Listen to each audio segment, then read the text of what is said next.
आज Doubtnut app download करें। Doubtnut पर अपने सभी गणित, रसायन विज्ञान, भौतिक विज्ञान और जीव विज्ञान के डाउट्स का करो सफाया।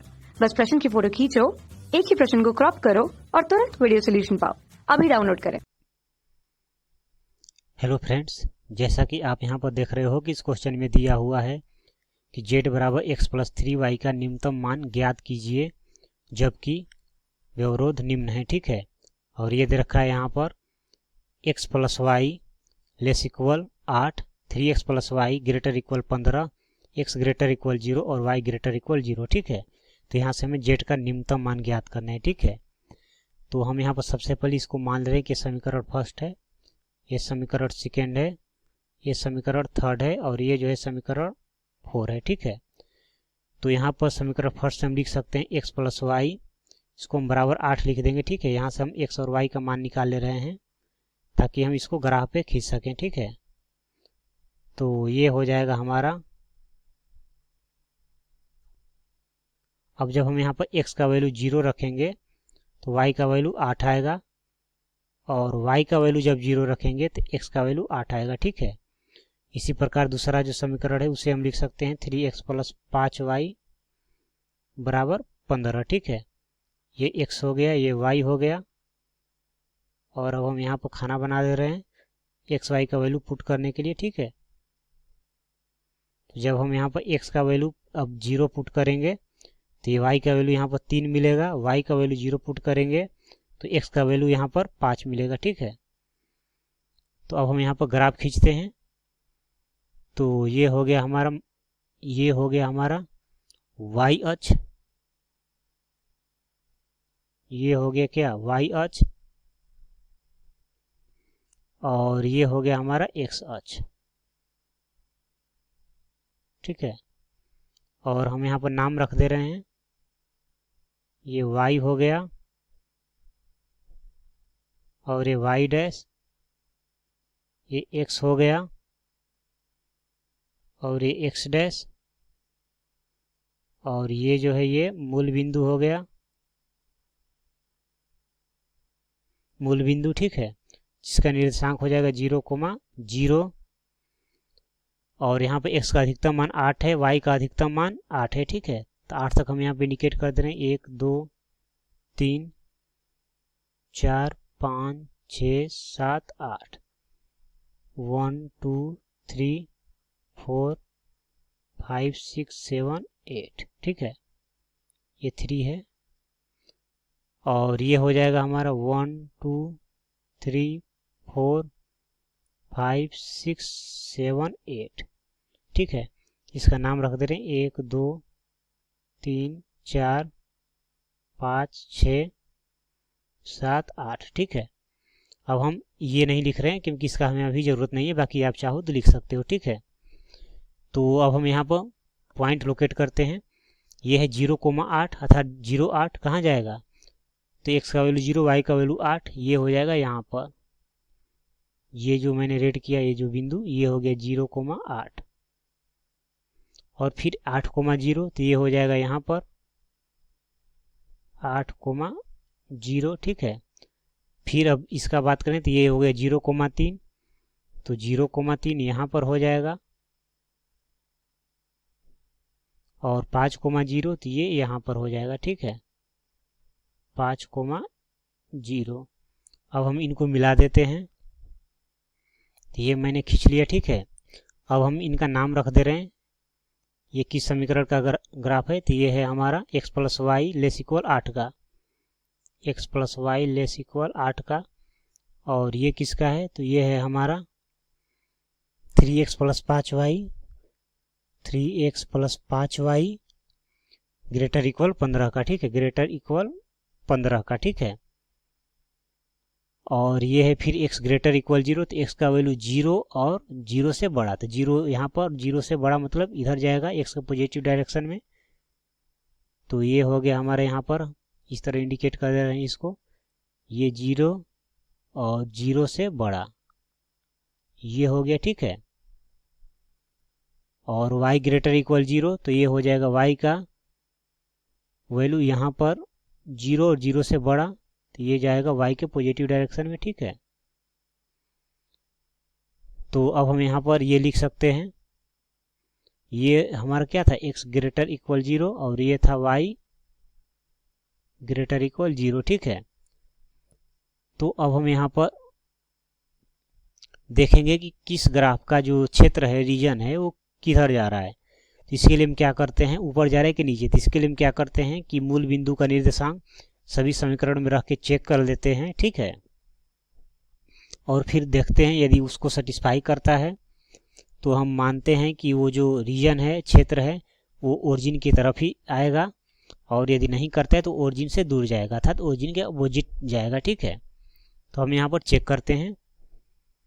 अब हम यहाँ पर 0 0 पुट करेंगे तो x 0 + 0 0 हो गया, 0 लेस इक्वल ये 8 हो गया। तो यहाँ पर अगर हम देखें तो 0 8 से छोटा है, ये बात सही है, लेकिन 0 8 के बराबर है, ये गलत है। लेकिन दो में से एक सही होता है तो हम इसको सही मान के चलते हैं, ठीक है। अब हम यहाँ पर दूसरे के लिए बात करें तो यहाँ भी 0 0 0 हो गया, और ये हो जाएगा हमारा 0 ग्रेटर इक्वल 15। तो यहाँ पर अगर हम बात करें तो यहाँ पर तो दोनों ही गलत है, इसलिए गलत हो, क्यों, क्योंकि 0 15 के बराबर नहीं है और 0 15 से बड़ा भी नहीं है, ठीक है। तो अभी मैंने देखा कि यदि संतुष्ट करे, कंडीशन को सेटिस्फाई करे, तो वो ओरिजिन की ओर शिफ्ट होगा। तो ये पहला जो x + y लेस इक्वल 8 है, ये ओरिजिन की ओर आएगा, ठीक है। ये ओरिजिन की ओर आएगा, ये इसका जो क्षेत्र है, जो रीजन है, वो किधर आएगा, तो ये आएगा ओरिजिन की ओर, ठीक है। ये आ गया हमारा ओरिजिन की ओर आ गया, ठीक है, ओरिजिन की ओर आ गया। और ये है 3x + 5y ग्रेटर इक्वल 15, ठीक है। तो ये देख रहे हैं कि नहीं फॉलो करें, मतलब ये ओरिजिन से दूर जाएगा, अपोजिट जाएगा। तो ये हो जाएगा हमारा यहाँ पर, ये ओरिजिन के अपोजिट इसका रीजन लिया जाएगा, ठीक है। तो इसको मैंने इस तरह इंडिकेट कर दिया। तो इसका जो ऊपर वाला रीजन लिया जाएगा, इस लाइन के ऊपर वाला रीजन, ठीक है, नीचे वाला नहीं लेंगे, ठीक है। और यहाँ पर क्या है, y greater equal 0 x greater equal 0। तो y का वैल्यू 0 और 0 से बड़ा, तो 0 x अक्ष पे होगा, और इससे बड़ा मतलब ये ऊपर जाएगा, ये रीजन, ठीक है। इसका जो रीजन होगा x अक्ष से पॉजिटिव डायरेक्शन को ऊपर वाले रीजन को हम लेंगे इसमें। और x ग्रेटर इक्वल 0, तो x का वैल्यू 0 y अक्ष पे होता है, और पॉजिटिव तो मतलब ये इसका ये वाला रीजन होगा, ठीक है, ये वाला रीजन होगा, ठीक है, ये वाला रीजन। तो अब हम अगर ध्यान से देखें तो कौन सा रीजन है जिसमें चारों समीकरण के रीजन आ रहे हैं, ठीक है।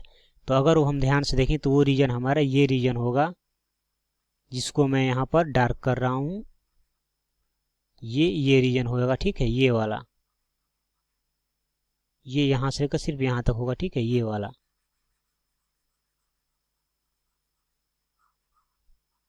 ये रीजन हो जाएगा, ठीक है। ये थोड़ा ज़्यादा हो गया, इसको मैं थोड़ा सा हटा दे रहा हूँ, ठीक है। तो हमारा जो मेन रीजन है ये वाला हो गया है,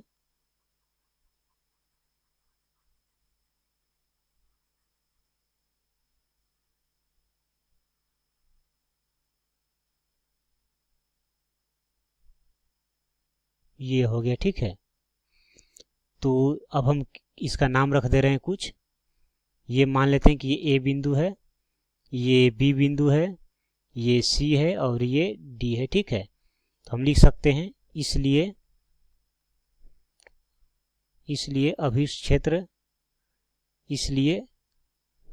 अभीष्ट क्षेत्र जो होगा वो क्या हो जाएगा, तो जो यहाँ पर अभीष्ट क्षेत्र हो जाएगा,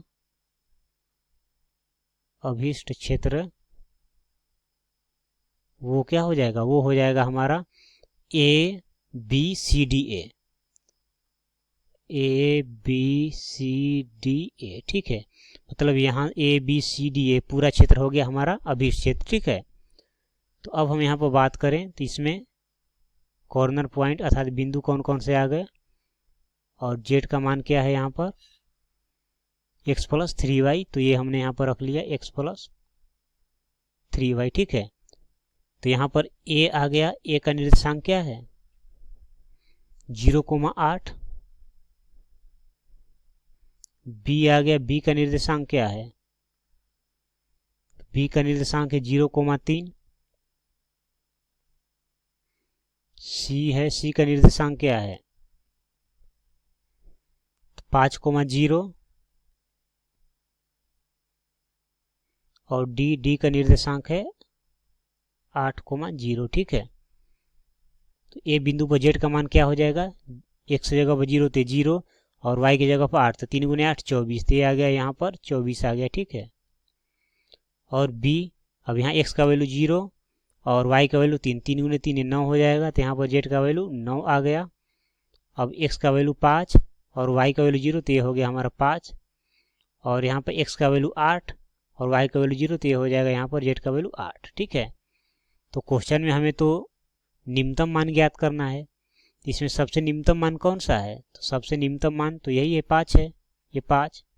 ठीक है, तो हम यहाँ पर लिख सकते हैं यही निम्नतम है, निम्नतम।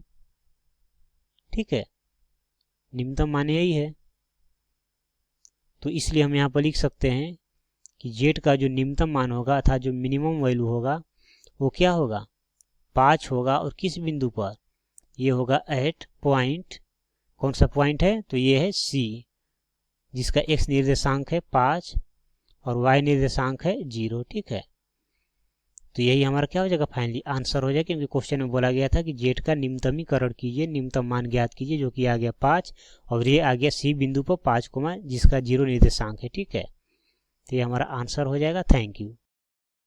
कक्षा 6 से 12वीं से लेकर नीट, IIT, JEE वो एडवांस के लेवल तक 1 करोड़ से ज्यादा छात्रों का भरोसा। आज ही डाउनलोड करें डाउटनेट ऐप या व्हाट्सएप करें अपने सारे डाउट्स 8400 400 400 पर।